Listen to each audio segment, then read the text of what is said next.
AG entertainment की धमाकेदार प्रस्तुति। Mix by AG recording studio. होलिया में हऊ हमर दूर रहतिया, डाले जाई रंग त करिया ठकहतिया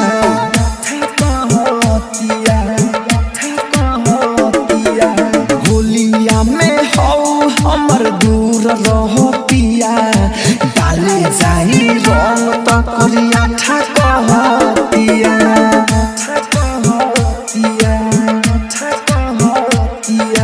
होलिया में हऊ हमर दूर रहतिया, डाले जाई रंग त करिया ठकहतिया। आप सुन रहे हैं एजी एंटरटेनमेंट की धमाकेदार प्रस्तुति। रंग त करिया ठकहतिया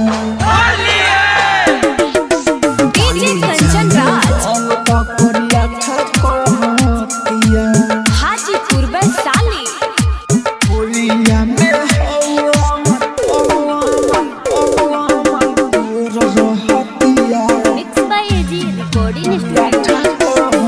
हमर पीछा कडिया में लागत जंग हो, अब के कर संगे हम खेली रंग हो। हमर पीछा कडिया में लागत जंग हो, अब के कर संगे हम खेल जाई रंग हो।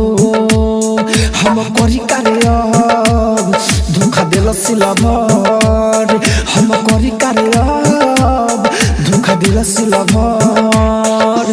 दूसरा के साथ जाके माथा मोहतिया, डाले जाई रंग त करिया ठकहतिया। होलिया में हऊ हमर दूर रहतिया, डाले जाई रंग त करिया ठकहतिया। आप सुन रहे हैं एजी एंटरटेनमेंट की धमाकेदार प्रस्तुति। रंग त करिया ठकहतिया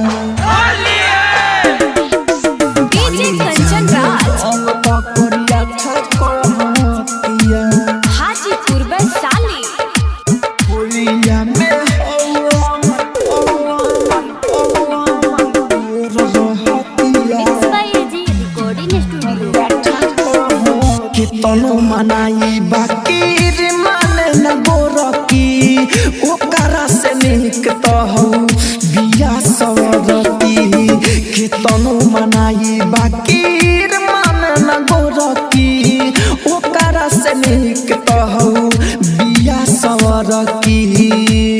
नहीं रंग दिल फेस कहे माहिर मुकेश, नहीं रंग दिल फेस कहे माहिर मुकेश। राहुल राजा धानी देखा फगुनी बहतिया, डाले जाई रंग त करिया ठकहतिया। होलिया में हऊ हमर दूर रहतिया, डाले जाई रंग त करिया ठकहतिया।